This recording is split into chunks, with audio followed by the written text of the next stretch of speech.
All right, everybody, we are out at one of the great golf courses in Arizona, Estancia Golf Club. Marty, you played out here before? Just a couple times. Probably my favorite desert course in town. Yeah, I mean, very different, very open off the tee. We'll see about that. Marty and I are going to play a little 9-hole match. Marty, has played PGA Tour events. He's won section events all across the country, played in major championships, and I'm a guy that shot 80 twice at the U.S. Amateur. So it could be a touch and go here, but normally we're talking on the podcast. If you don't listen to the Ping Proving Grounds podcast, please download that, subscribe to it. We have it on YouTube as well if you want to watch the video side of things. But normally we're talking golf. Today we're going to play a little bit of golf. And Marty, I think this is the time where, as a 40-year-old man, I want to discuss shots, because I played one round of golf in the last month and you work on your game like 8 hours a day. I'm okay playing heads up if you want. I know you're working on some stuff with the golf swing, so where are we at? My brain is going crazy right now with my golf swing. Okay. I have about 27 swing thoughts before I take the club back right now, and it's windy.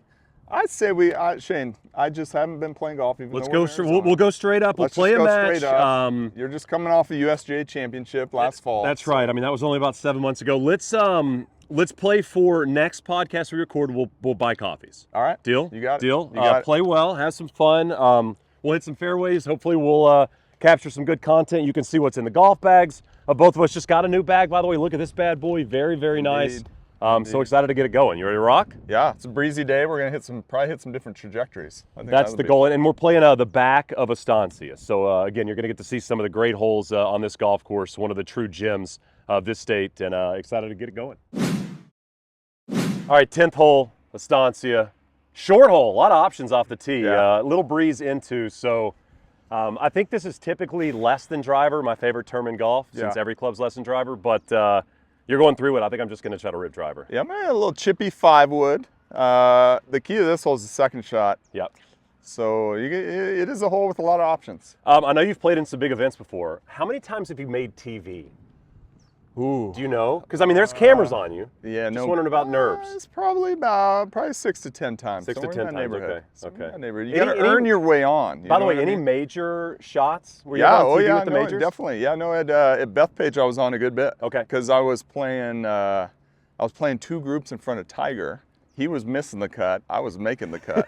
So they were getting the camera set, so they're like, we'll show this guy. Exactly. And Amanda Balionis was there at the end to interview Tiger, but she interviewed me, after the second round. So your nerves are okay. Yeah, we got a few. All right, let's rip it. All right, let's go. Marty has the honor. That'll probably be the case most of the day. We shall see. Just don't be Tom Brady. Ha!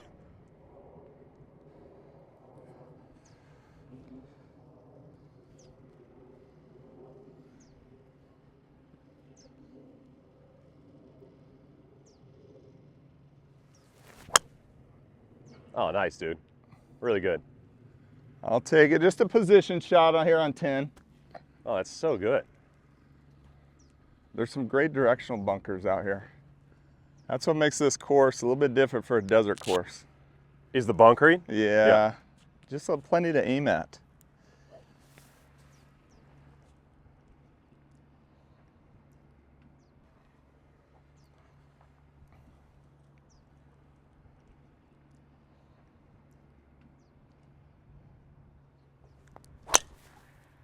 Easy. Easy. Driver, it's hanging a little right. It does open up over there, though, Shane. There's always happy with it. A little extra room. Wind might have helped. Always a little extra room up there. Marty, I'm sure you're a guy that has taken a pretty deep dive into this, but I mean, a short par 4 here. Yeah. I feel like old school strategy was, less than driver, like an iron off the tee. Yeah. And you hit whatever 8 or 9 iron in. It feels like that's changed a bit in modern golf.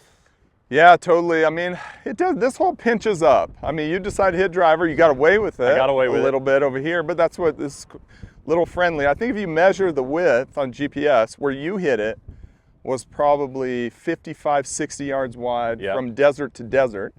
So that's kind of a good general rule for a scratch golfer. If you got 60, you can hit driver, and 95% of your shots will be there. Depending on your dispersion, but it's kind of like a general guide. So 60 is the number? 60 for a somewhat of our skill level. Gotcha. So, Right. I mean, it feels like you're probably a person that's going to send it more often now with driver on a short par 4? Yeah, this hole's a little different because the fairway's pinch, slopey. It just pinches up, but yeah, more often than not. But there's a nuance. Every short par 4 is an independent like calculus. Yeah. It's tough to apply like a general rule.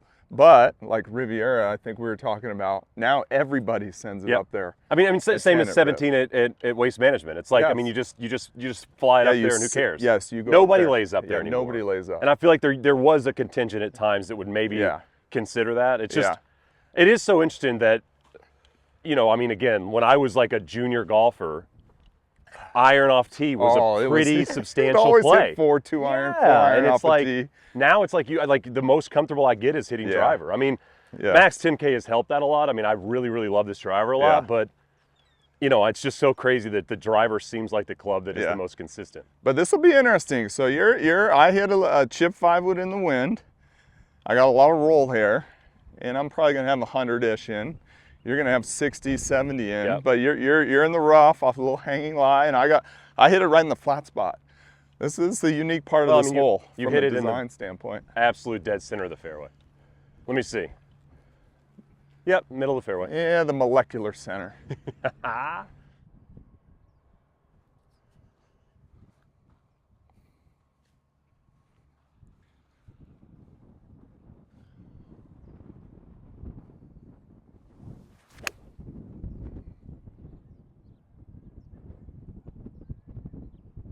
Yeah, go in there.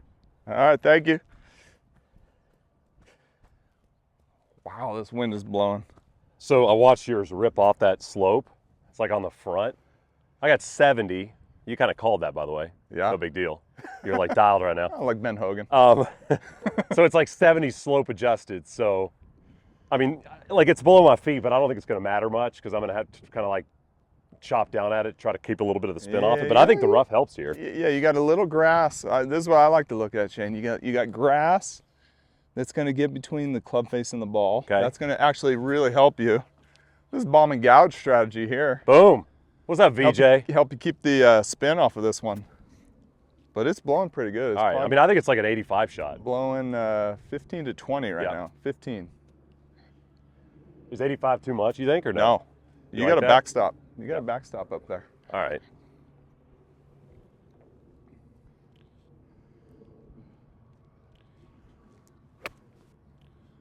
Oh, that looks good. Real good. Did you hoop it? No, this is a little deep. It's Deep? fine, though. I'll take it. Man, that was good off of that hanging lie. It's always tough to get the direction when you got the hanging. I'm thrilled. Driver? Just thrilled. Driver I'm thrilled the ball stayed in play. Driver looked A like little nervous off the tee. Yeah, it's a little tuggy. Advantage, Marty. Mine's deep, on the back of the green. Green's running Down 14. Yes. Fast, down the slope. Downwind. Downwind. Nowhere to stop it. Other than that, it's going to be pretty easy. I thought you were going to hoop it. I thought it was going to be like in there. Little mini flyer. Hey, Marty, do you have like a philosophy on pin in, pin out, or no? Yeah, I do. What is it? With this putt, definitely in. Yeah. You lay it down and... I mean, generally 30 feet out. Leave it always in? Yeah. Any reason? Like... Yeah, that's where you're on average just as likely to 2-putt and 3-putt, or 1-putt and 3-putt. Gotcha. These are like the exact putts you never want on the first hole of a golf day. Super speedy, really feely.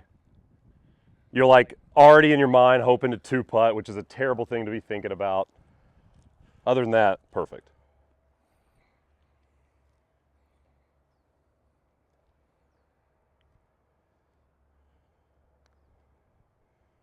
Settle. Bite. Settle. How good is that, Shane? How good is that? Still gonna be by Marty's. Holy moly. Got to putt at it though. I think that was probably... I mean, I can't go that, I can't go up there. As good as you can do. As Yeah, much the more as I you go up wanted there, to. the more you... That's just don't miss it up there. Yeah, you can't hit it up there.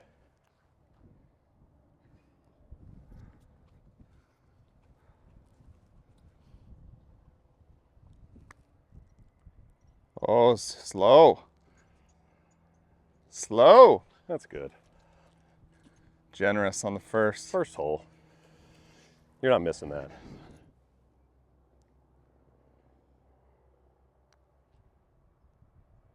Never Clutch. What a Never a two-putt. doubt. What a two-putt. So you just hit it in the worst place ever, and you'll be dialed. Marty, I was joking about not wanting to have that putt to start the day, but when you make the 15-footer to start the day, game like changer. for par or whatever, can kind of change the way you feel.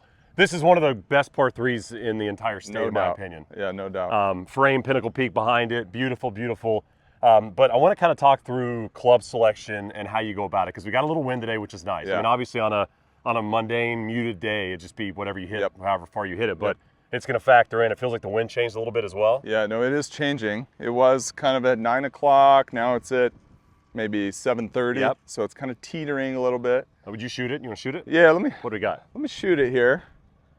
We got 127 to cover the left bunker. Okay.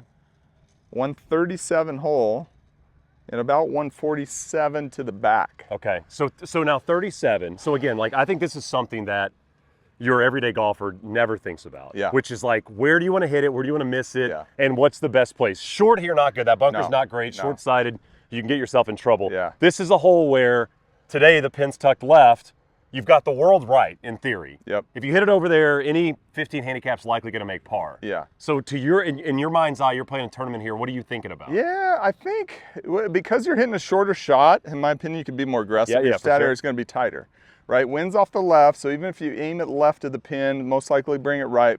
But the best spot to be, I mean, par's not going to kill you. Right. Right? Even though it's 135 yards, par's not going to kill you. So at 137 hole, I think the number to try to carry it is probably 135. Okay. Make sure you give plenty of clearance over the bunker. You got a little more width to the right.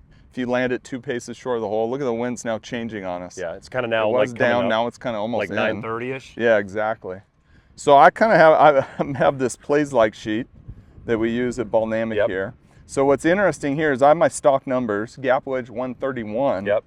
But because we're at almost 3,000 feet here and it's pretty chilly, right? It's going to play about the same as I hit it when it's 90 degrees in my home course. It's more like 1,000 feet. But I think the big thing here, instead of that, is the wind. What's the magnitude and what's the direction? Right now, it's into us, quartering a little bit, I would say. It's kind of teetering. So are you leaning more towards that wedge kind of number? Yeah, I'm going to do wedge. And if the wind hurts at 131, quartering, I'm going to take 2/3 of that number. It could hurt up to like 5 yards right now. Okay. Right, so 135, playing 140. Do you, when you're picking a club in this situation, you're going through all your numbers and Balnamic and everything like that, are you over the ball thinking hitting a number? Number. I have one number in mind. Number in your mind, okay. One number in mind. So it's usually a number and a trajectory. It's you're kind of blacking out all the beauty. Yeah, You're just simply just a on the range carry trying to hit number. it 140 or Yeah, whatever. Okay. carry And your number is what? What is your mind number right now? Right here with the wind like it is, I'm going 135. Okay, that's the number. But I think that's the thing with the wind switching. You got to be kind of ready. Yeah, You got to be ready to make a little Could switch. be a couple. You need a caddy. I feel like we're on 12. I'm not caddying. I feel like we're on 12 at Augusta right now. You know, it's going to be kind of swirling. feels like 12 at Augusta right now. No, it is. It is. I'd say the level is the same too.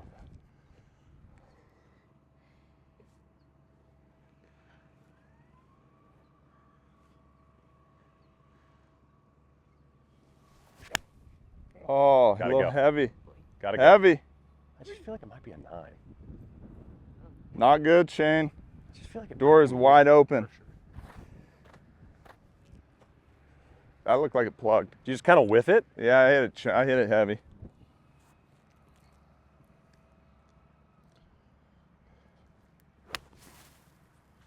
Go.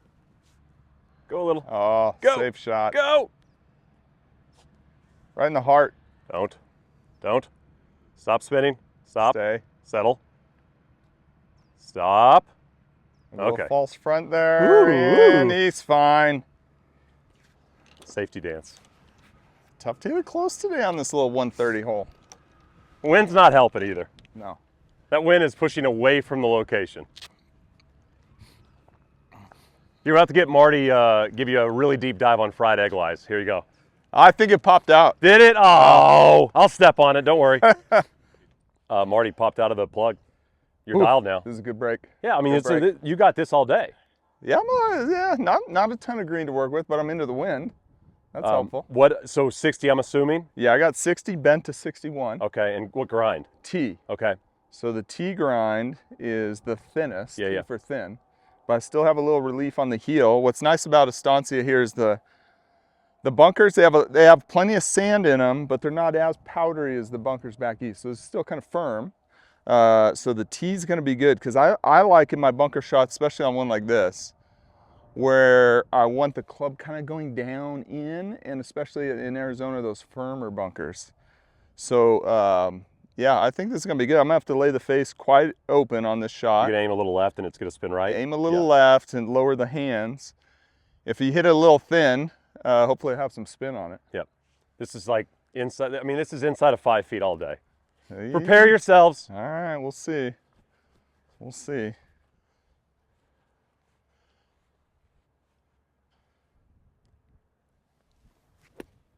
Yeah, nice one. Oh God, don't go in. Don't go in. Don't do it. Oh! All right, that's too easy with the T grind from right there. You know, drivers kind of dominate golf right now. Irons are great, wedges, all that stuff's important, but like golfers fall in love with putters. Yeah. I mean, that's one of the most important things. Like, I mean, I've had this PLD, the smaller mallet style is totally works for my eye line. I was a blade guy early in my life, but you know, I don't love the massive mallet, but I love having a little bit of that extra weight behind it. I mean, you can I've customized this with kind of my kids and dogs' names on the bottom, but just love this putter. What are you working with here? Yeah, this is the Oslo long, made the long putter version, so it's heavy. When you go long, you gotta get the head weight somewhere in the 475 to 500. Oh, wow. So this is like 490. But since it's all steel, it's still also, like you said, like it doesn't look massive. Yep. So I think one of the things with the long putter, if you get them big, you can start blowing around the wind on a day like today. But I absolutely love mine. I've always been the single line. I use a line on the ball. So I pair those up and they kind of have the top rail to square it up. I love mine in the black finish. You got yours in the patina. Yep. Your model, we worked a lot with Cameron Champon. Is that right? So we came out with the Tine in one of our mainline putter families. Like, man, I want this thing smaller to feel more compact. Yep. So that was the genesis of the model that you're using. A great transition for somebody exactly like yourself. You like grew up with a blade and you're like, hey, I want a little more stability. I want some more alignment features or whatever. So yeah, that's the genesis of that. When I was playing mini tour, I had a Scottsdale blade that had the adjustable shaft. Yes. That I probably used, and I still have it in my golf closet. You know, it's still there. Yep. Still gets pulled out every now and again and goes on the backyard putting green. But I used it forever, and I still will kind of flip back and forth. My first PLD was a blade. Yep. That was like the first iteration. I remember that it came out with the flat face, and Jeff went and put grooves in the middle of it to soften the face feel for me a little bit. Yep. But this is just... That's one of the cool things about the PLD line is that you can tune the milling. You can pick your milling for different depths how and everything. you like to kind of hear the acoustics, which controls the feel, right? And then a big part that's really fun, not only length like you talked about, is getting fit for the right stroke type. So if you look at mine, it has just a teeny bit of toe hang. Yep. And even though I use a long putter, when I get on iPing, I have like 2.5 or 3 degrees of face rotation. So it's not like pure like no face rotation pendulum. And that's actually really important to match that. I think what you like is the feel of like a mallet, but you're used to the CG being forward. Yep. Right, when you get the CG deep, you get this kind of overtaking feeling, or you got to twist the face open type of feel. So I think PLD is the ultimate marriage of, you know, falling in love with your putter, which is the art, and then the science, which we have all that horsepower in the fitting side. Yeah, I mean, it's been great. I mean, again, it kind of goes back to that, as much money as we as golfers put into golf, figuring out a way to make sure that everything in your bag makes sense for you, the golfer, whatever you are. If you're a great 2 or you're a 2 that doesn't putt great, or you're a 2 that hits it awesome, you know, whatever the case may be, it's like marrying all that stuff makes a lot of sense. By the way, I now have to make this putt, or at least get it close, because Marty nearly holds his bunker shot. Yeah, so you're at 35, 40 feet here. You know what? This is why playing pros stinks. It's because you play a guy like this, and he's in the bunker, and you're like, I got a chance. Maybe I'll 2-putt and win the hole, and then he almost makes 2. Well, that's after you made a 12-footer for par. I know. Got off to a hot start. God, it'd be so great to make this on you.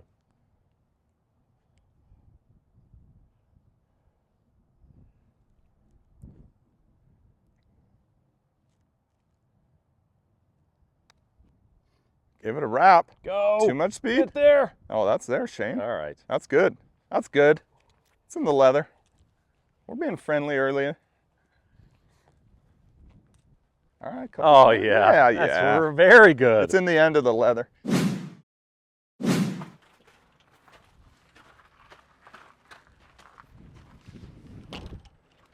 Well, that's pretty epic. That is sweet. That's a nice little walkthrough to the Not something you normally do on the course. smallest tee box in the world. So, you know, like the cool thing about this golf course, as we've talked about, is so much variety. And I mean, it's like short par 4, short par 3. Finally get to a place where you can hit driver, Yep. which is exciting because, you know, the new driver's been so great. I mean, Max 10K has been epic, obviously on tour already, but my favorite driver that Ping has made to this point. Yeah, it's fun. I think what's surprising a lot of folks, Shane, is, you know, they hear 10K, highest moment of inertia driver in golf history, and they're, oh, it must be for the high handicappers. Well, then, you know, it's really fun when we launched at the PGA show, and now we're getting the hands of our fitters and customers. They're realizing how low spin it is too. Yep. And that's really the secret. It's like, yes, it's super forgiving. We've made forgiving drivers in the past, but it's almost like the ratio of forgiveness to spin is the best it's ever been. Because normally low spin drivers, you don't hit them perfectly, they go off the map, right? So now you got that protection with all that moment of inertia. Yeah, it's so great. This is, again, I mean, this is a hole where you got to favor the right side, wind's coming out of the right. Yep. You've got, which is interesting, I don't know if people know this about Marty's bag, but right now he's got a driver, and then he's got a 3-wood, which is also a driver, Yep. but it's 12 degrees. Which one is this? Yeah, no, this is the big boy. Okay, this is the major This is one. a 10.5, but I have it in the big minus. Okay. So it's like 10.5 down to 9. Okay. Because minus 1.5 because I got it in the big minus. Love the way it looks. I love seeing a little bit more loft on it. What I did with the 10K is I actually went longer. Okay. So just like we talked about with Victor. Yep. Now I'm at 45 7/8. Okay. And so that's something I think folks should at least try or consider with the 10K. The more forgiving the driver, the longer you can play it. It's not for everybody, but you can pick up a little more club speed, a little more ball speed, and still keep that ball in the fairway. Are you a fader, drawer? What do you do with the driver? So I try to hit it dead straight. Okay, interesting, okay. Dead straight in general, and then if I tee it low, I kind of play with 2 trajectories. Tee it low, then I'll get my path a little left and hit like a little chippy cut type of thing, which I might do today. Yeah, I mean, this hole, if you're going to chip cut one, I feel like this would be the one to do it on. All square, by the way, matches pars so far through 2 holes. No fudging, by the way. We haven't edited anything out.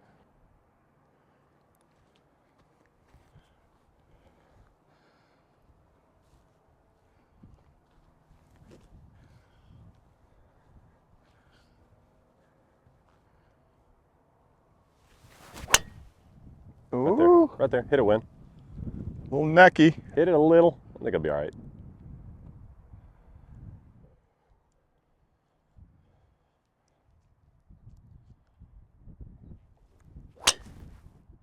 Oh, a little buttercut. There it goes. Down the right, bleeding back the in. Oh, yeah. Perfection. All right, advantage bacon.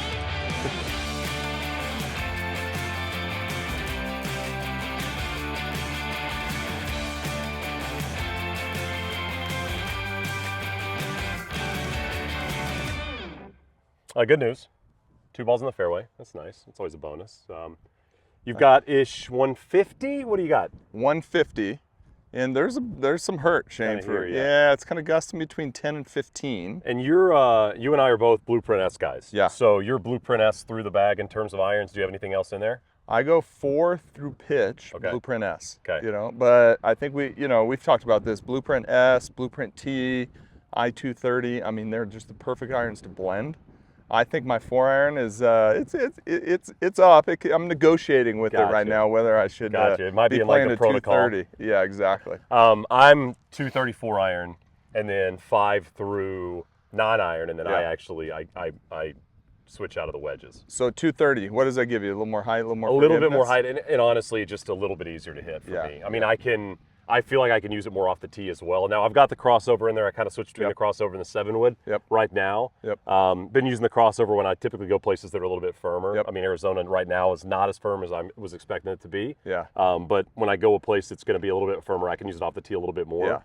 But, I mean, softer conditions, I'm probably going to flip that 7-wood in there. But, Yeah, I love the 234 iron. Yeah, so I think how you put together your blueprints is really fun. So we built this really cool tool in Copilot, gapping app, that you put in your 7-iron launch condition numbers, and it will recommend where you might want to split your set. So we have algorithms in there that say, hey, and we put Corey Connor's numbers in there, like how he hits his 7-iron, like 131 ball speed, 16.5 launch, 6,800 spin.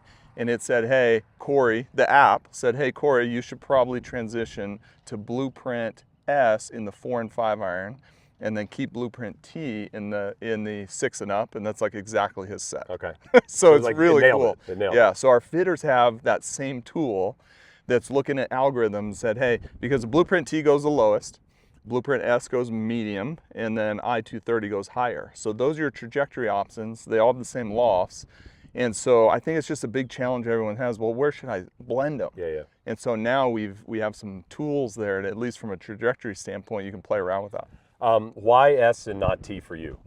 Yeah, I think I just the T gets a little small, and I'm steep, so I tend to take a little bit bigger divots. I need a little more sole width, Gotcha. a little more camber on the lead edge, a little more blunted lead edge, which you get with the S. I mean, I think we've talked about this. We modeled the sole kind of after the S55, which so many players liked, including myself and you. Yep. So I love that, and I need a little more of that height. Okay. Like I need a little bigger blade length, a little more bounce angle, and a little more width, and a little more peak trajectory. Now, what I like about them is on a shot like this, is that we're gonna have to control the trajectory. Like you don't want to hit a full high trajectory shot into this wind. Right. You're going to want to keep it down. And that is part of workability. I think a lot of golfers talk about workability in terms of, oh, carve it left to right, carve it right to left. But no, I think you're saying also vertical. High, low, vertical. What do you think the age cutoff would have been for Marty Jertson to be playing the tee? Do you think T would have been 32-year-old Marty Jertson would have played T? No, that was college me, man. 23-year-old would have been 23. T? Yeah, the S's are my style too. I'm right there. Then you wise up. All right, let's see a trajectory shot. Let's see. Is that 9? I got 9. I might go back to 8 though. I might go back to 8. It's 50. It's probably hurting 5 to. Yeah, I'm gonna have to consult my sheet let's see here. Let's pull the sheet out. We got 50. The wind's laying down at the moment. We're gonna go. I'd love to be on a road trip with you. See how many probably playing one devices you pull out to figure out the quickest way there. 163. I'm gonna say it's playing. I went down to 8. Okay. Smooth one. And Marty, real quick before you hit it, I mean, go like just for people that are always kind of thinking about golf shots here. You go down a club. Now you could hit 9-iron there in theory, right? Even with this wind, you could get it there. Yeah. But the 8, you're gonna take a little bit off it to keep it down a little bit more, and just simply kind of control the way the ball's coming off the face and dealing with this wind into. Yeah, and you look at the shape of this green, Shane. It's everything, and you've played here before, slopes very aggressively right to left. It's like, I mean, the green's like this. For me to get 9 there, I got to hit it straight or turn it. And so the land angle is going to be coming in right to left, and this thing, as fast as the greens are with some hook spin, that thing's going down there. So you could hit this with some cut spin and maybe kind of hold off the slope a little bit? That's what I like. I'm gonna try to put a little cut spin on it. I mean, I'm not exactly sharp with my game right now, but a little cut spin, soft, and have that thing get the land angle coming a little straighter. Gotcha. Cool.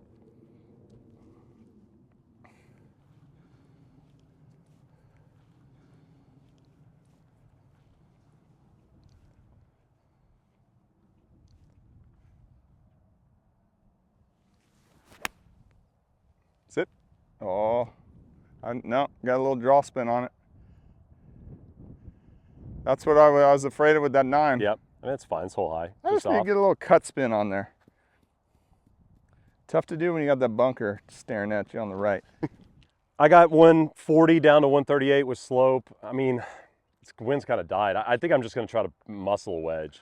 I don't mind that at all. Being a lefty, I think if I hit it hard and even if I pull it a little bit, it helps with the slope, you know? Yeah. Now as the thing's picking up, I still think this is right. Yeah. I think I'm just going to try to crunch it. We'll see.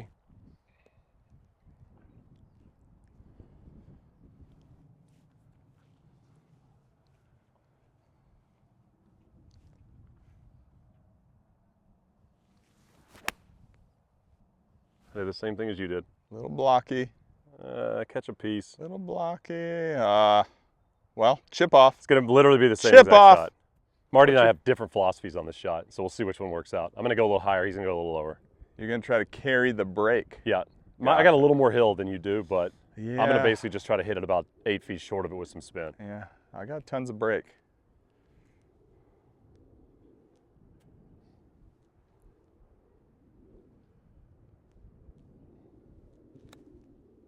Clipped it perfect. Oh, go in. Easy, easy, good lag. What grind do you have on that thing? That sounded nippy. That was, that's S. That was nice. All right, that's good. Is that good? That's good. Put the pressure on. I think I'm gonna stick with the bump and run. Okay.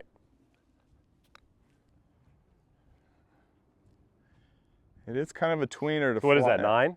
I got 9 right Yep. here. Just a little chip putt technique. Do you change the grip when you do that or no? Yeah, I used to go putting grip. Yeah, I did that before. But it's just outside the range of speed. So I'm gonna go close stance, ball forward, just rotate. It's gonna break a lot though.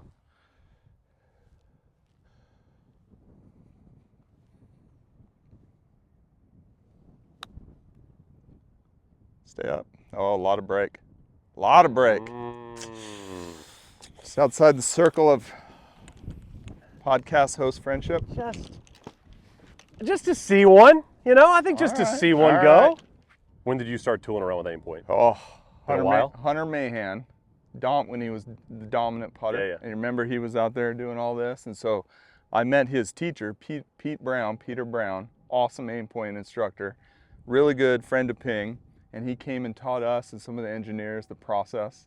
And I really liked it. I mean, especially for a putt like this, where it's subtle. I think otherwise I'd be like trying to fine break. I kind of like for what you're saying is like if I'm reading this, I'm like probably thinking like left edge or just inside left edge. Yeah. I'm kind of going back and forth with that idea. Exactly. AimPoint in your mind kind of takes all that out. Yeah, it can help you make a more resolute decision. I like that. So if you're like left edge or left center, I kind of go up here on a short putt about halfway, but generally you want to go about 2/3. Obviously don't stand someone's through line and all that. I close my eyes, take a deep breath, I let my hips kind of fall, and I can feel them fall, and I calibrate with a level. Interesting. So about 1% that way. Okay, so all right, so then out of AimPoint, what would you tell like a person that's not at AimPoint or what this read would be? Okay, then what I do is I put my putter here, so Okay. this is where I control the distance I am from the ball, right? So as anyone sees me, I kind of put my putter like that, right? My hip level, right? And then I'm gonna do one finger, and since I'm further than 5 feet, I'll put my right edge of that index finger on the right edge of the cup. Close my left eye, just keep my dominant eye open, and where the left edge of my knuckle is exactly like barely inside the left edge, right there. Then I'm like, that's just what I'm gonna do. Gotcha. So now you just know that's the read. You don't have to think about it. Exactly. So I got my line looks pretty good to that. Now it's all about execution.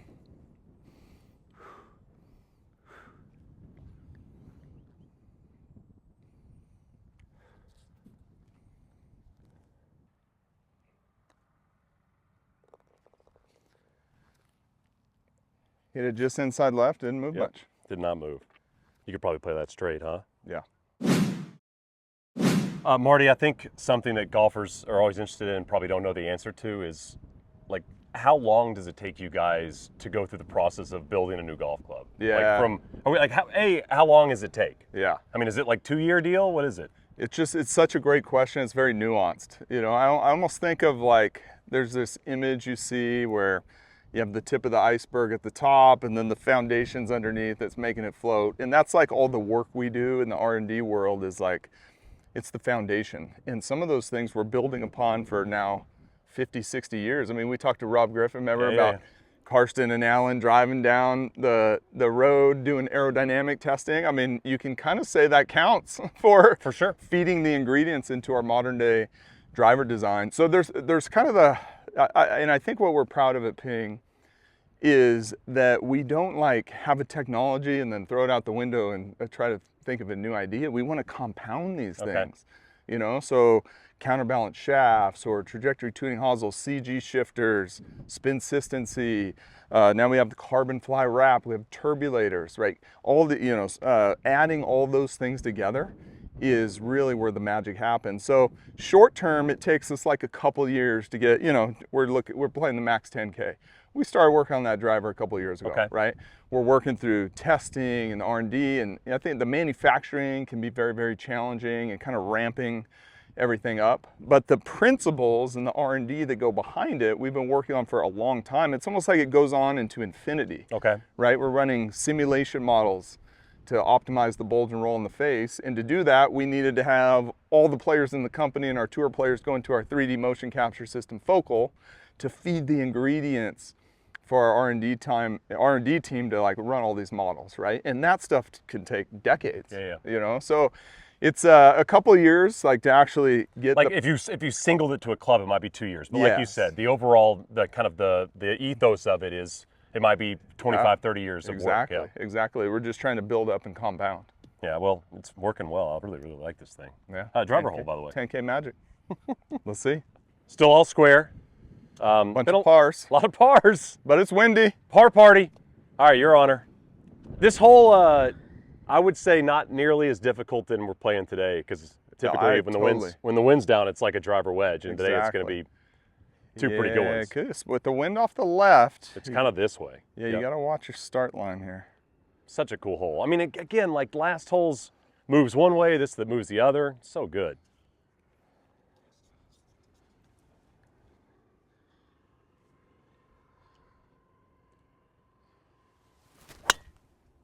Settle right there. Yeah, that's where I lost it with that wind. Settle. That might be gonzo. Saw it bounce twice. That's where that cut is money, Shane. That was good. Lefty cut. We may as well be at Augusta right now. Yeah, so just I like holes that go that way. It's just, you know. You want me to hit a draw? I don't want to do it. All right. I can hit that shot. I think I see my ball. I think I see my ball in the pebbles maybe, but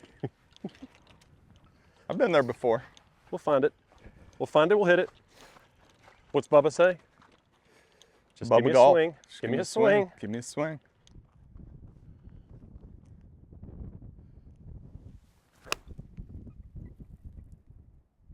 Cut a little. Yeah, good shot there.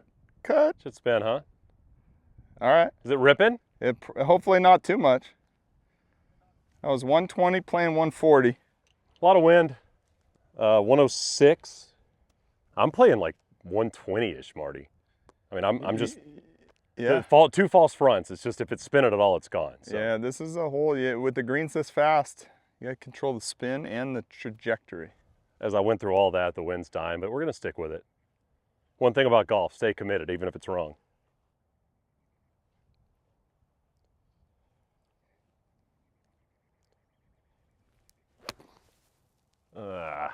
Little blocky. Come on, wind. Should be over and catch a piece though.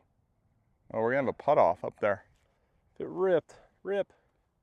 We might be about in the same. Oh, there it comes. There it comes. Not off the green. Don't come off the green. All right. That's functional. Hole high. That's a terrible shot that worked out. That's why you get good golf clubs. Thank you, Tom Fazio. That's why you get good clubs, because you can block a wedge and it'll be okay. Now it's like 10 feet. Silliest game in the world.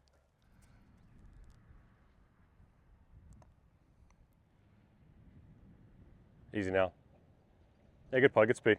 Woo, that was fast. That was really fast. I was just lagging that all day. Overread it. You just like get aggressive and hit it 6 feet by. The faster the greens, the more the wind will affect it. Yeah. Because it's more time for it to act on the ball. It's a good way to think about green reading or wind. I would either like have won the Masters with your brain, or I'd be like a 30 handicap. There's no middle ground for me. I'd be flying private, or I wouldn't be a golfer.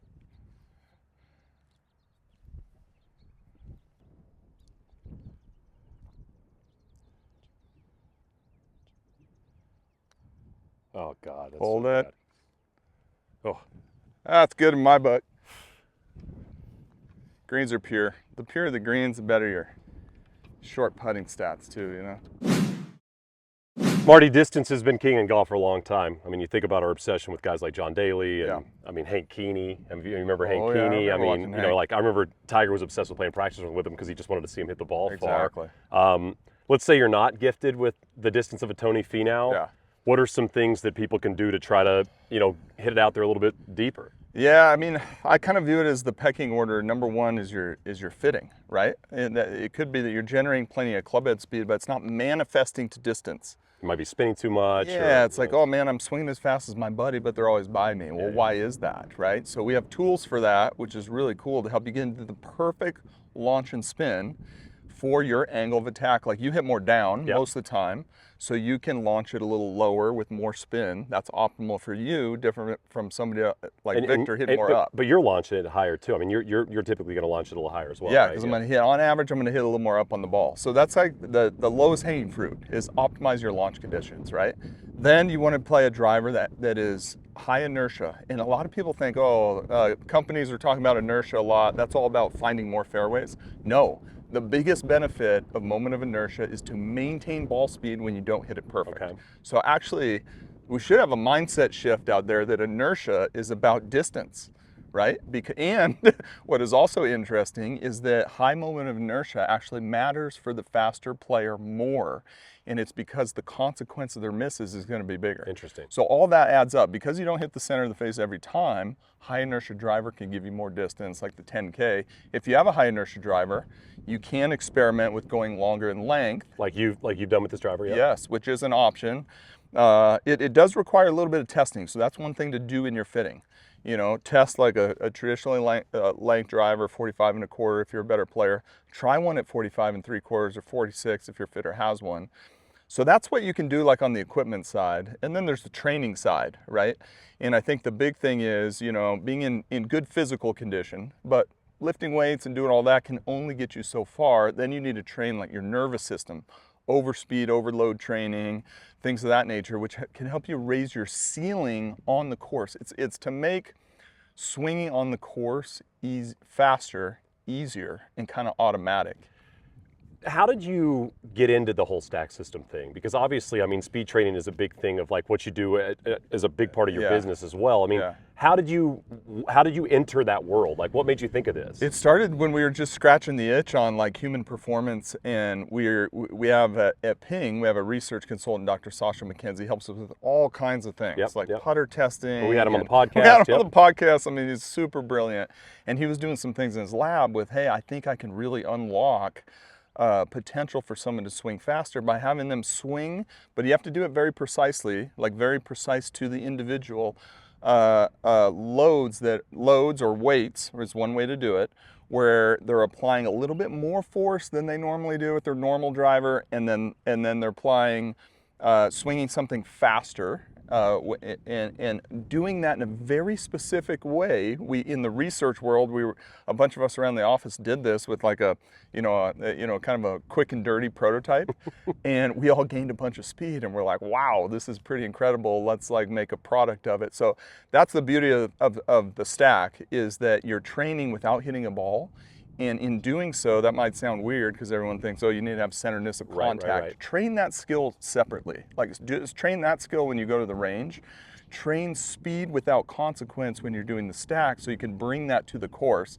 Another big part of the stack, and it's a good tip for anybody, whether you're going to use a speed training system or not, is to pick up a little radar. There's a lot of options out there. You know, anywhere from $2,000 down to $200. You know, they can measure ball speed, and do that on the range, and just swing with the intention. That's what Preston Summerhays did. Yep. He swung with the intention of hitting faster, and then he brings that radar to the course. We can pop it down behind us when we're hitting a tee shot, and that way just measuring it. Like I do that with my kids. Like they're always trying to get their personal record on ball speed, right? And if you just measure it, you're gonna naturally increase it. You know, Stephen Yeager, I found very interesting earlier in the season. He was talking about gaining speed and speed training. He said he found that the harder he swung, the more consistent he hit the golf ball. And he said he was almost kind of scaling it back, trying to swing softer, easier to get the ball in the fairway, and he saw that end up being a negative. So he's like, if I just swing harder, and obviously he's practicing this and he's training, speed training. But I mean, he's a guy that said, the harder I swing, the easier it is for me to actually hit it in the fairway. There's a marriage of blending that with your mechanics, and everyone's going to be a little bit different on that front. But Steven was a great example because he worked with Mike Carroll, we also had in the pod, on his little speed training protocol. It's a big boy par 5. Yep. 608 into the fan. And this is also the beauty of great desert golf course design. A lot more area out there to hit the ball than you think from the tee. So there's more room left, more room right than you think. But yeah, I mean, this is 3-shotter, and this has water. This is also a rarity on a desert par 5. That is true. Water in play with a second shot. So I like that there's some directional bunkers, plenty of cactus out there to aim at. Yeah. I think that's a great point. One thing with desert golf that you can get lost with sometimes is something to aim at, right? Yeah, totally. And this is a hole where there's plenty you can kind of pick out.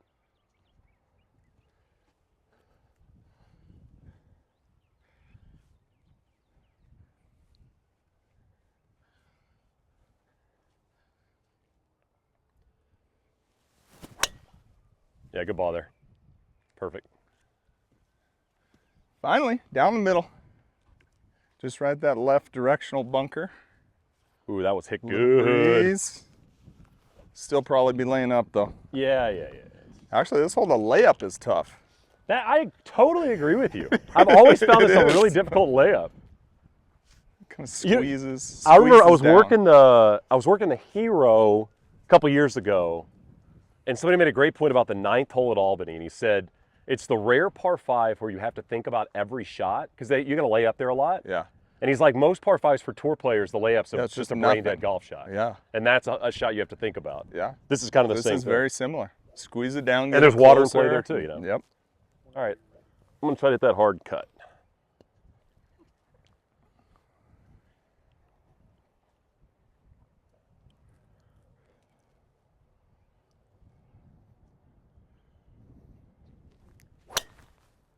Lovely. Dead straight. Sit.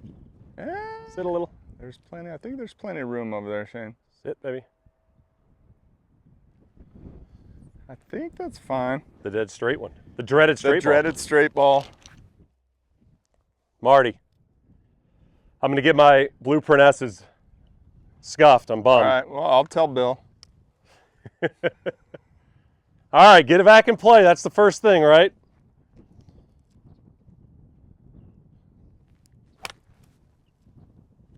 Oh. That's short of the water, isn't it? No, that's fine. Okay. Middle of the fairway. 310 into the fan. Probably no. Water. So then, okay, you can't get there. Yeah. What's the mindset now? Well, I think this hole, it just narrows down. Yep. So it's like, ideally on a par 5, you want to get as close to the green as possible to minimize your score. But here you want to eliminate a penalty shot with either the water left or the desert right. So I'm going to try to hit something down there about 210, which will leave about 100 to 110 in. Anywhere in there is totally fine. Perfect. So kind of a chip, kind of a low chip stinger. We got the wind blowing. I'm just going to chip one down there.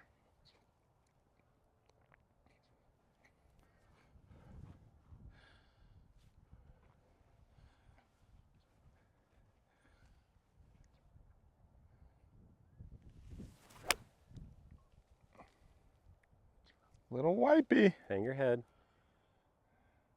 It's fine. I saw it bounce. Yeah, it's fine. One of the hardest things on par 5, Shane, we talked about this, is you just stay committed. I know. You know, it's the layup. It's like you. You know what I've been doing is I will put a pin in. I'll put a pin in the fairway. So I'll think about it like a par 3, because sometimes when you look at a fairway like this with water left and there's desert right, and you're like, it's a 4-iron. I'm not going to miss it in the desert. Exactly. It almost seems big. I will minimize. I'll make it small. I would do better if I put a pin in the right edge of that green and said, this is 210 and par 3. Crush it, right? Because, you know, if you have a 210 par 3 with a 4-iron, you're not missing it 30 yards offline. No. Yeah. Yeah. I think that's a good lesson learned. I mean, it's just a great layup par 5 right here. Yeah. I didn't have the luxury of doing that. I had to hit it out of the desert, just trying to get it back in play. You're going to hit 4-iron for your third here. I might have 4-iron. Well, this looks fun. In a world of what you don't want, 202 into the fan, Third shot at a par 5. These are scoring holes, right? Isn't that what they call them? Yeah, this is, yeah. Dude, I got 4. I mean, I just think it's going to be, It's like hurting. with this wind, it's a 5. But it was harder a minute ago. I mean, look at that lake over Yep. there. The wind is blowing. I mean, it's just, again, it's like, be smart with it.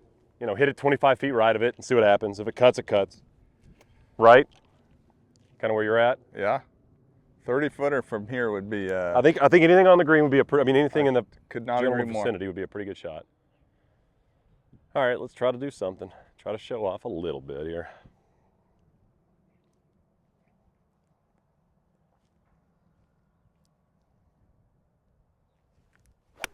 Oh, double crossed it and crushed it. Sit. Sit. Go Settle. easy on it, rough. Sit. Sit. It's soft. Stop. Let me close. That is a tough spot. Yeah.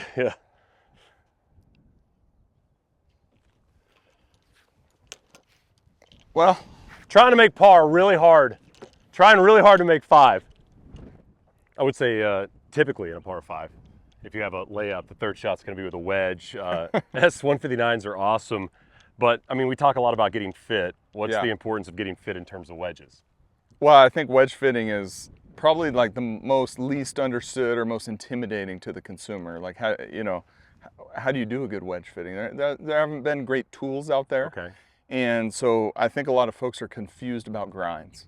You know, like what do all of our grinds mean, and is it right for me, right? And then we see a lot of issues, Shane, with gapping, right? They don't have the right loft configuration, so they have big spacing issues. You get to a scoreable par 5 here, and you don't have the right wedge to hit your number. It's a problem too. It's the most important in terms of gapping is your wedge gapping. Yeah, I would agree with that. Yeah. I mean, that's where you want to try to make pick up your birdies or save a par. Or When save you hit a it in par. trouble, you punch it out. You got another wedge. It's like get it up there to 10 feet, maybe you make par. Yeah, or save a par. Yep. So we wanted to solve those problems, or at least provide consumers with a great jump start to go in and have some understanding of what might be the best grinds for them and the best gapping. So we built this cool tool called WebFit Wedge. It takes like 90 seconds. I did it. I mean, it literally takes a minute and a half. Yep. Yeah, less than 2 minutes, and it's kind of like having, our tour rep and our chief designer, Jacob Clark. It's like literally having him pick your wedges for you. Like it's his brain, and we put his brain in algorithms, and we vetted it across a sweep of players. Like it works for fitting Victor Hovland's grind to him, all the way to your high handicap golfer. And you answer questions around what kind of turf you plant, like, your course conditions, your angle of attack. Do you take big divots? What type of sand do you have? Where do you need more help? And then you kind of tell us, hey, what's your highest priority with your highest lofted wedge? Yep.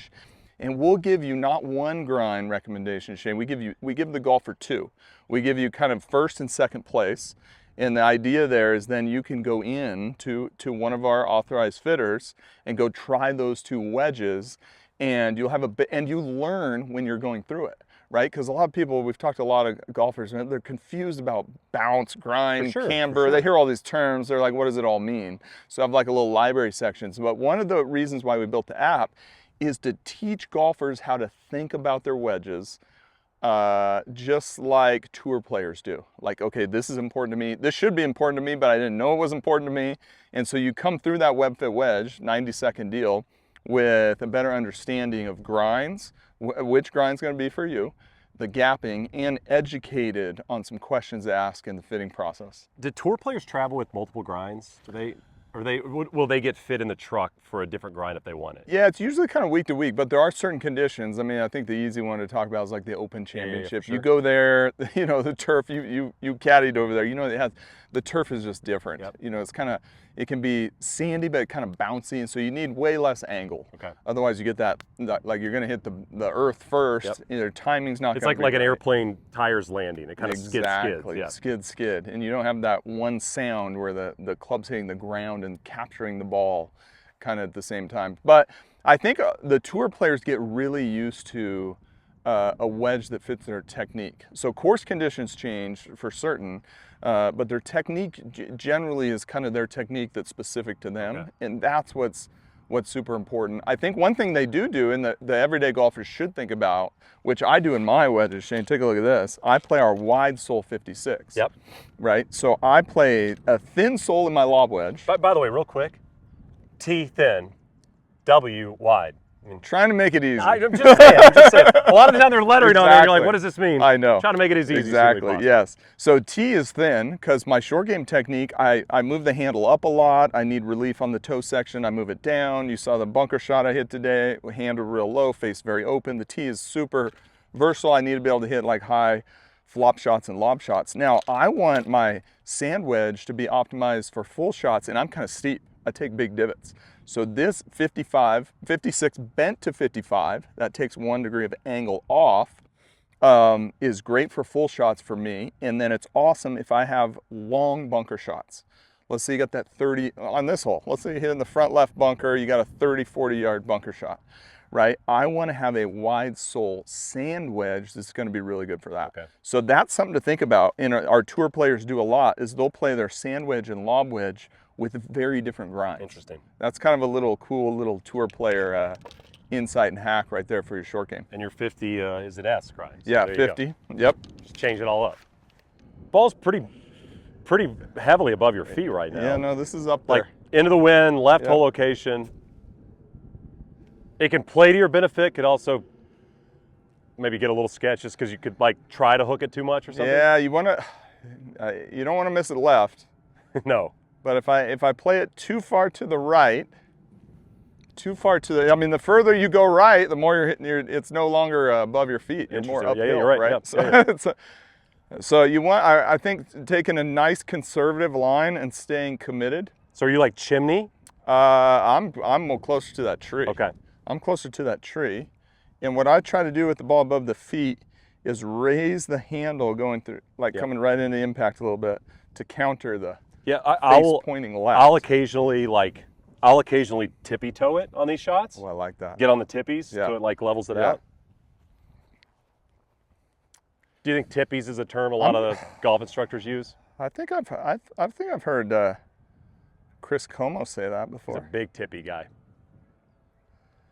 I'm going safety first on this shot. Alrighty. We'll see here.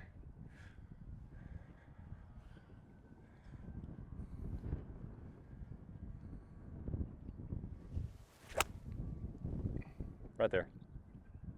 Right there. Got a little help on that slope too, yeah. All right.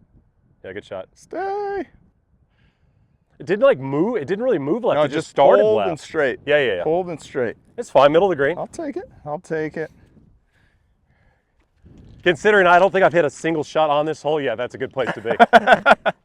Little desert golf tip for you when you come to Arizona. Just hit all the shots in the desert on the same hole, especially if you're playing match play. Get them out of the way.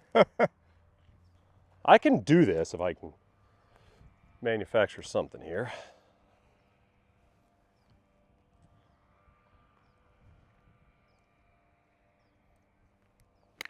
Nipped it. Sizzling. Stay up or no? Yeah, no, you're 15 feet. Okay. Good shot.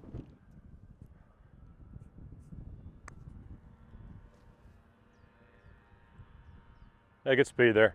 Really good. Thank you. Good 5. Thought I left it more short than that, but the green's got a little pace.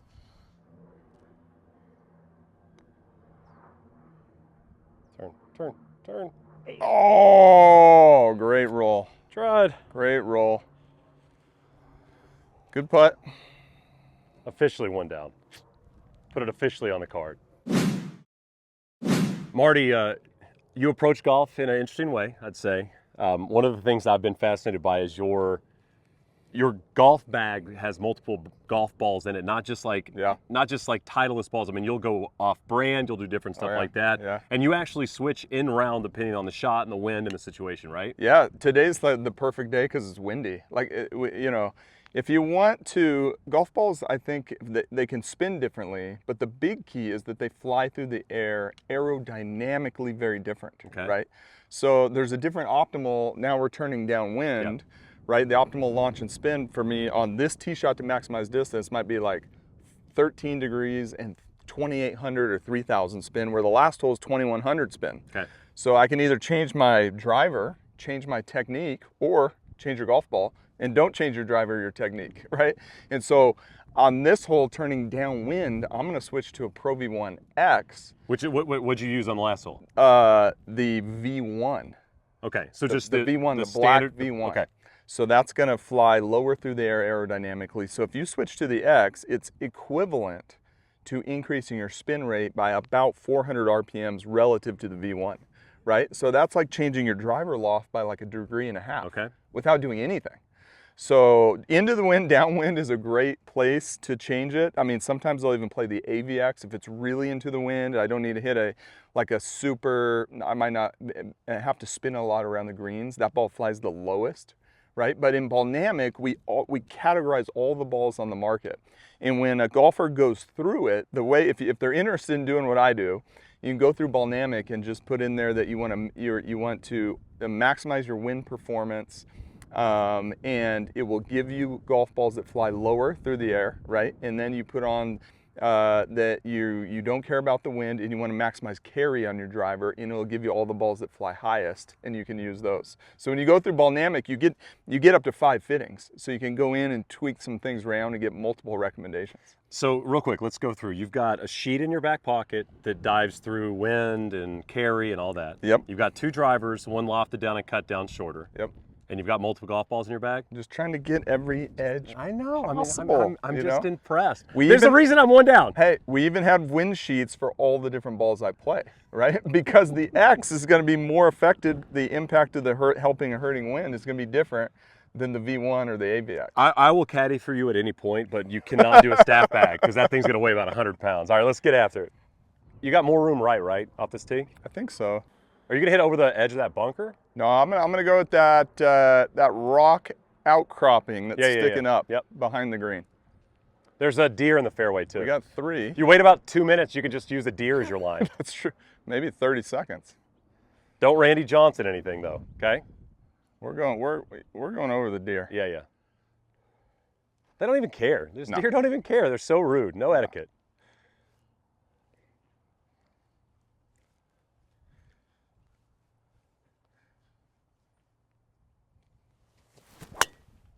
Nice swing, dude. Ooh, I like that one. And I hit that X ball. It stayed in the air a little bit more for me when I hit it high in the face. I'm going to try to, that rock outcropping you hit, I'm just going to try to hit it there and maybe cut a hair off it. Yep. Downwind will straighten out any curve. Okay.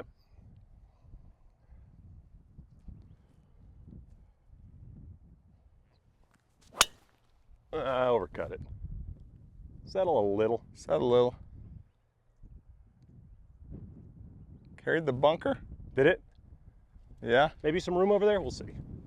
Marty, I think this is like one of the underrated hardest shots in golf, the downwind wedge. Yep. So I got 130.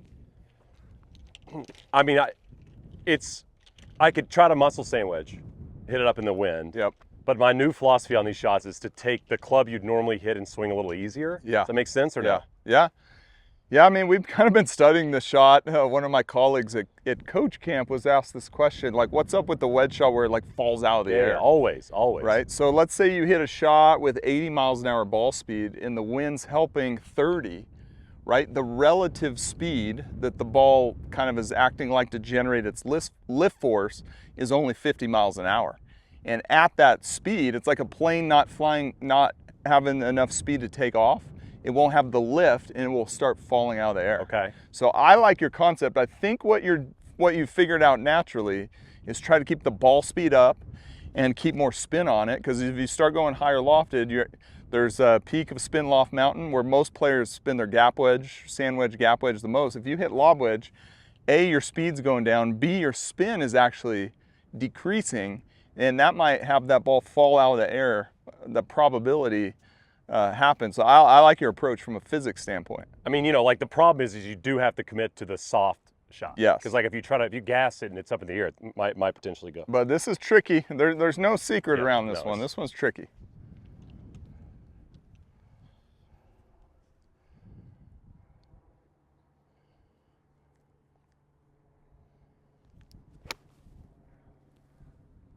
I got plenty of spin. Kick it a little.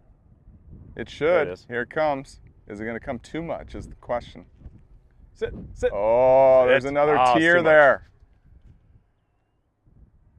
That's the thing playing the bowls here. If you go too high, yeah, you it can't go sends too them high. down there. That thing kicked. Looks like you hit it good though. Yeah, yeah. What do you got? I got 99 hole, and it's about down 10 miles an hour. So I'm gonna play it. Try to carry it 89. That's gonna be the number in my head. It's gonna be the number in my head. So it's pretty full, Shane. I mean, I think, you know, a lot of folks talk about like a clock system in their distance wedges. For me, this is going to be full, pretty full lob wedge. I mean, obviously I could trap it and draw it and try to hit it further, but this is going to be what I would consider like my 10-30 swing. Okay. So that's my my left arm going up to 10-30 on the clock. Okay. Right. I got a 9 o'clock shot, which is like 55 yards for me if I don't grip down, and then you know you give yourself like a little 7:30, which is like a 30-yard shot. So I like using that technique. And then the other big thing I do on distance wedges is vary my stance width. Because Derek Dominski really helped me with this. Sometimes he'll hit a full wedge with a very narrow stance, and you're reducing your lateral and vertical forces in the golf swing, and you're forcing it to be 100% a bigger percentage just rotational forces. Okay. Right?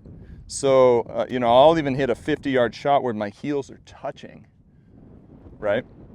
Right here, clock system there, boom, and you like can't hit it. It's like no matter what I do, I can't hit it like 60 yards. Okay. Really good way to control that. Interesting. So here, because I'm going pretty full, you know, it's still a pretty narrow stance, but I'll have about, you know, six or 8 inches in my stance width, so I can get a little lateral forces in this. So a couple different ways to kind of vary, I think, how you power your wedges. Try to get this going a little left on that shelf right there.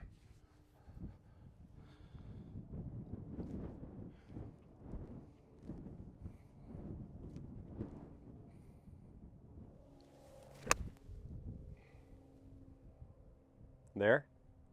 Go. Don't rip. Don't rip. Don't rip. Oh. I think it's going to stay there. Oh, it stayed? Yep. Oh, good. That was one that might have fallen out of the air a little bit. It really did. You could see it. I mean, I could see it like diving. And that was lob wedge. Yeah. So I did hit a lob. I mean, I hit it pretty low with a lot of spin. Ooh, this is what I love. Look at that white mark on the face. Yep. That means high friction right there.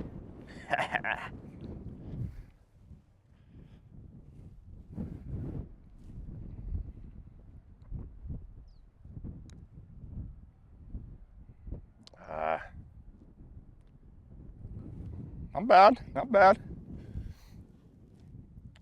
That's good, partner. Thank you. Really wanted to go up top.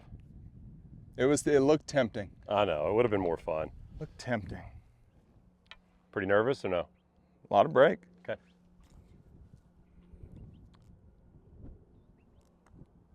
Oh, did I lag it? Oh, you might have made it. Oh no. Man, that was a good putt. It stopped moving. Wow. This is sneaky, Shane. That's good. I mean, I'll take that, but that is sneaky. Like major level speed kind of? That putt was. Felt like I was at Wingfoot right there. So you played in a couple US Opens, one US Open, what was it? Yeah, US Open at Wingfoot. That was 20. 20. Yes. No fans. No fans except for, I don't know if that's Rick Pitino's house or somebody's house. Yeah, it was Pitino. It was over by the par 3, right? By the 3 par or whatever? I made a huge par putt because I hit my first shot to the left, flopped it on. I made a putt, must have broke 20 feet, made it, and the crowd went crazy in Rick Pitino's backyard. I was there doing the World Feed, and there was grandstands, I think, behind like 211T. There was some grandstands. Yeah. It was crazy. So you played a U.S. Open. You played 5 PGA championships? Yeah, 5 PGAs. Made the cut. 2019 at Bethpage. Okay. Yeah, that was very crazy. Fun. So very fun. You're 43 now. I mean, is the goal still qualifying, getting in, things like that? Yeah, I think it was like when I became a PGA member, it was like, man, I want to play in one PGA Tour event. And I qualified for my first one I had an opportunity to in Las Vegas, the Shriners. I shot 65 on a windy day. And then it was like, man, that was fun. Let's see if we can get in a PGA. And I qualified for the first one I could possibly do at Hershey, Pennsylvania. I remember I was like having a nervous, not really a nervous breakdown, but I was so nervous coming down the stretch, but got that one under my belt, and I've been able to figure out how to play good at the right time in the qualifying tournaments. What works? Like, what have you figured out? I mean, what is working for you mentally to get you in a space where you can go out there and shoot a 65 when it matters? Yeah, so I think, well, the big thing is in those tournaments, you don't need to shoot a 65. That's I couldn't actually agree with you the more. secret, Shane. Totally agree It's with you. It's like a marathon. Yep. It's 72 holes. It is all about patience. Like just one hole at a time. This sounds boring or whatever, but just I know how to par a course to death. Yep. So if it's a tough golf course, which they make those courses tough, where let's say 10 under is going to win in the championship, I can shoot 1-2 under and make 14 to 16 pars. I'm not afraid to hit the middle of the green and 2-putt like every hole. And then yeah, you get a par 5 where you can take care of business, or you finally get a wedge shot in where you can stuff it tight. Try to take advantage of it, but that's the secret. Like, you don't need to go out there and try to force these birdies. Totally. You know? I mean, like my switch in terms of the way I've played in the last couple of years, in terms of like my mid-am qualifying world and things like that, is exactly what you're talking about. Is somebody once told me bogeys are okay. Yeah. And I think when I realized that it was okay to make even a bogey, Yeah, totally. it's like bogeys are fine. You can live with making a bogey. Like, don't make a double and make a whole bunch of pars and take advantage when you do. And the other thing was, a friend of mine said once, I remember I said this was a birdie hole. Yeah. And he kind of got annoyed at me, and he goes, Really? dude, every hole's a birdie hole if you get a good drive, Exactly. right? I mean, if you're playing a relatively short golf course, or especially in the Northeast where I live, I mean, get a good drive, you're going to have a wedge in. So it's like, that hole's a birdie hole. Like, don't make it a birdie or a tough hole. Just kind of play it as you said. I mean, again, it's cliche and it's lame, but hit the tee shot, figure it out.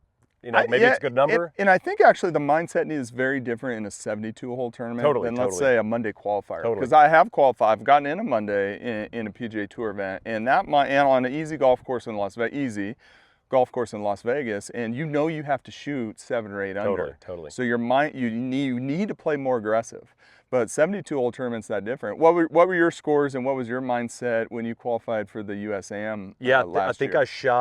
I think I shot maybe 3 or 4 under for 36 holes. Yeah. Same thing. I mean, I made a whole bunch of pars. I was driving it great that day, and so, you know, on holes I'd probably play conservative shots on. I just pulled driver. Yeah. There's a couple of par 4s I could get up close to the green on, and it was like, use what's working for you. Yeah. And then, you know, it's just like, kind of let it come to you. It's so funny, you know, you can make it so much more than it is. And like at the end of the day, it's golf, man. It's like, you know, try to make some pars, make a few birdies, and see what it adds up to. Yeah. But, you know, then when you get in the big tournaments, you realize how important it is driving the golf ball. Totally. So, you know, I've been able to get in a few, driving it pretty good, but not at that tour level. Like, and I think that's, you know, the big differentiator, not only the distance, but they don't have the crazy offline misses. Everything's just tighter. It's just tighter, and obviously now we've talked about, you know, the folks getting longer. That's helped me make the cut in 19 at Bethpage. Was I played in 18 at Belle Reve, and I was kind of hitting it short. Like, my technique, I wasn't training for speed. When did you play with Luke List? Was that? That was in 18. That was 18, yeah. You told me. I think you told me you were like all day 40, 50 behind. Oh, and I was like demoralized. Yeah. And, you know, I actually tried to turn it into a positive thing. I think some people would be like, oh, don't worry about that. That's Luke List. And I was like, well, actually, you know, independent of him, like, I need to hit it further to be able to hang out here. And that's when I gained distance, and that powered me into having a great driving and putting week at Bethpage. And playing the weekend was like my dream. I want to be on the range, playing in a twosome, and it's totally different. It's not all the coaches, the teachers, the training aides. That stuff's gone. You're packed up and you're going home. It's quiet. You're going to warm up on the range. There's only you and like 2 other people. Who'd you pair with out in the weekend at Bethpage? Let's see. Saturday I played with Julian Suri. Yep. And then Sunday was Corey Connors. Cool. That was awesome. So yeah, to play with Corey, you know, and yeah, obviously I'd work with him on equipment design, fitting stuff, and sometimes I'll see those guys at events, and they'll be like, "Are you working or are you playing? Like, what are you doing this week?" And so he's like, "Marty, can you tweak my driver on 3?" You're like, "This is a major championship. I can't mess with your stuff here." So it was fun to be out there and have some like casual chit chat. I feel this about the amateur. Didn't play well once I got in. And I remember I left for a couple days, and I was a bit demoralized from just not playing well. Yeah. And then it got me into that, I want to be back. I want to play in more of this. Yeah.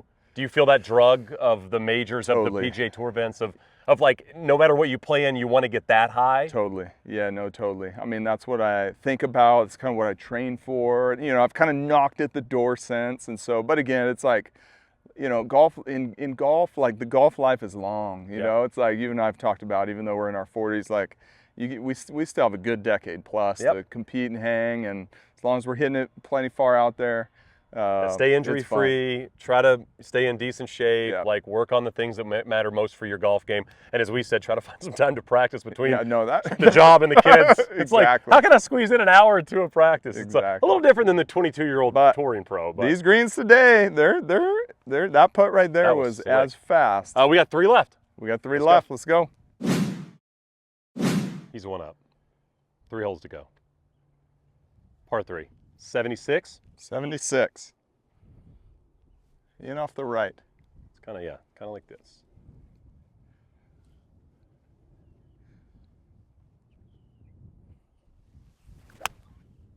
Hit it win. Hit it win. Towed it. It's trying though. Short. Go. I think it's gonna get there, dude. Go. Ooh, super close. That's fine. All right, little inertia. That's handy, as they like to say. Little inertia helped me right there.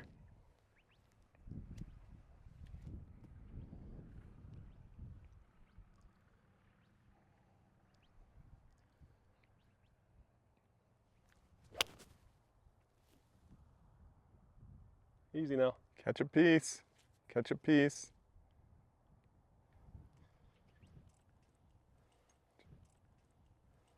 Just over the bunker. Wind's tricky.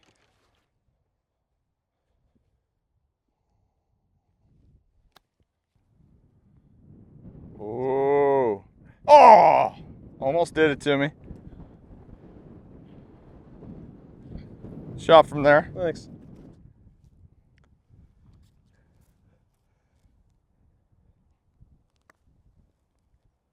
Easy now. Yeah, I missed it low. Easy now. And long.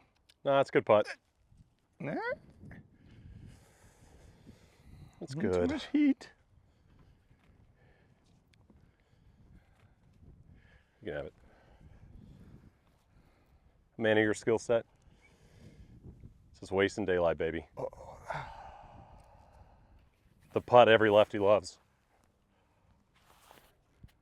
Why do we not like you don't like left to rights and I don't like right to lefts? To me, it's like the ball is peeling off the face, you know, before it's like left the face almost. Yeah, It's a sensation. Is there a way you can like block that out? I think you just got to commit. Just hit your line. It's all about commitment. Yeah. Because definitely moving out, you know, it's like definitely outside the hole with make speed, right? Yeah.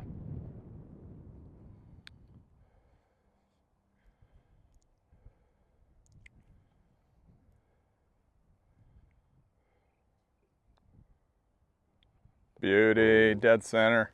Dead center. It's clutch par putts. Match play. Match play. Match play is a beautiful thing. 17, par 5. Marty Jertson's 1 up. 2 to go. Accepting presses. Changing golf balls. Downwind.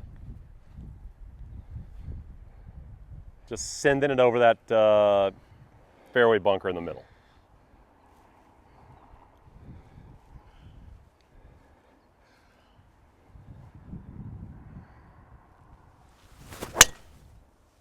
Yep. Carry a little. Just a yard. Should be good, huh? Pulley. I think it's good. Now it's really good. All right, down the left side. 10K saved me. I hit that low on the face, but no one could tell. You just pretend like you pured it. Spin-sistent shot.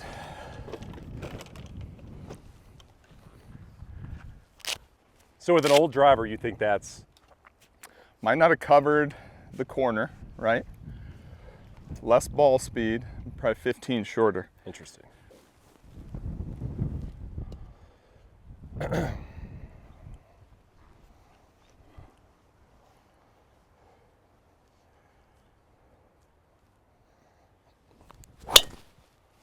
Oh, that is perfect. Takes up the right, slides it right over the directional bunker, and that's running. Said goodbye to mine on the way by. Better angle too. Actually, the right side, you can see the green here. Yep. I'm gonna be stymied. Okay, we'll see how it goes. All right, advantage bacon off the tee. So Marty, you're down the left side. Yep. Like you said, 10K saved, maybe not the best driver swing, but it's here. Yeah. The problem being is left side of this fairway means you see nothing. Yeah, there's this is a hole where the angle matters. For sure. Like if anything, you want to sneak it down the right, but then there's bunkers over there, so you always kind of end up aiming in the middle. If you pull a little bit like I do, you're blocked out. I got some cacti, some trees, so I mean, my goal here is try to figure out how to make a 4, Yep. right? Without making anything higher than a 5. I've kind of taken 3 probably out of it, unless I hit a miraculous shot out of the equation here. So I'm gonna try to, with the wind off the right, try to have my lead be short right of the green, if anything, okay. right? So that's my goal. I've kind of walked, I had to walk around, use the Pythagorean theorem here, try to pick out some mountains in the background to figure out I think you went in my that line. person's house and had a little so. breakfast while you were shooting it. So I think I got a good idea. Just right edge of this cactus is where the pin is. So I got a little bit of room right to that. Again, I'm just gonna try to stay committed to it. Yeah, and you got the world. I mean, this is one of those holes you got the world right, and I'd say it's a pretty manageable up and in if you hit it over there, right? Yeah, yeah. All right, let me see, let me make sure that green is clear for you. The wind off the right, it's gonna help me a little bit here. Yeah, you're good. Okay. And a little down. A little down off the right.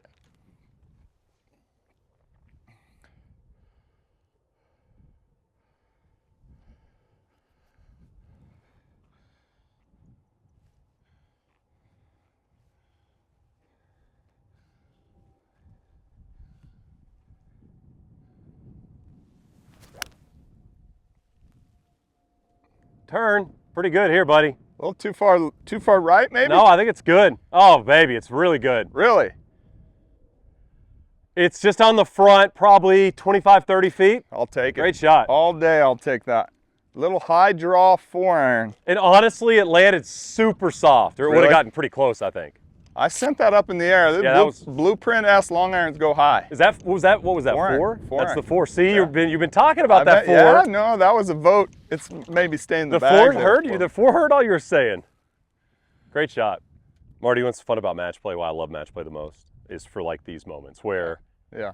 I'm here, now I feel like I kind of have to make 3. Exactly. Yeah. And you're over there, can't see anything. I'm sitting there thinking 4's pretty good. I'm 1 down with 2 to go. 4 might hold up and win the hole, and then you go square at 18. Now it's like you've got to completely change. Now I got to play aggressive. Yeah, match plays. This is like a teeter-totter effect here. Yeah. So I'm just going to All try right. to hit a big old high 5-iron, see if it gets there. I think I can get there. You got the ball flight for it. Yep. See if I can get it up in the air and see if it does it.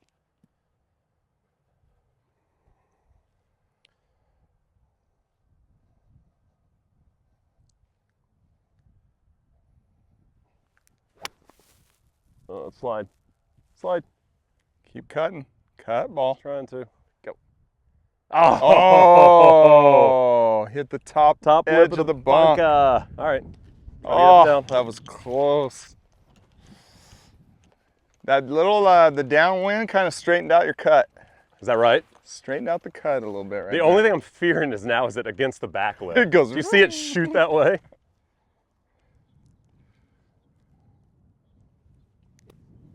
Oh, crafty. Come back. Just trickled out on you a Did little, it? Shane, but you hit it good. Crushed it. All That's right. good. All right. Good 4. Thank you. Must make. I think this is it, Shane.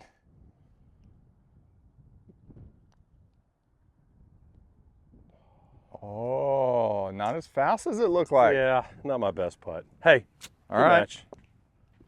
What are your sweet. thoughts on hats off and hats on? I'm handshakes? a fan. I'm a traditionalist. How about you? Yeah. I think Yeah. take it off. Traditionalist. Good match. That was sweet. Good playing. What a place, huh? Yeah, no, that was super fun. Little 9-hole thriller. Golly, I mean, it's just such a good golf course. It's so fun to play. I mean, desert golf is very different than Yeah. every place else you play. Yeah. But getting a chance to come play these places in like Silverleaf and Whisper Rock and stuff like that. It's just a game changer. You Yeah, know? no, the views are pretty here. You have plenty to aim at. This hole is incredible. I totally The agree. second shot's incredible. I mean, And you know, you bail down there, but it's like you got nothing. yeah, you were toast. Especially because again, I mean, you miss it 1 yard off the line at a desert golf course, and you can get Yeah, usually Well, it's a like- rematch when we're sharper. Yeah, let's do a rematch. Nice. Listen to the podcast, by the way.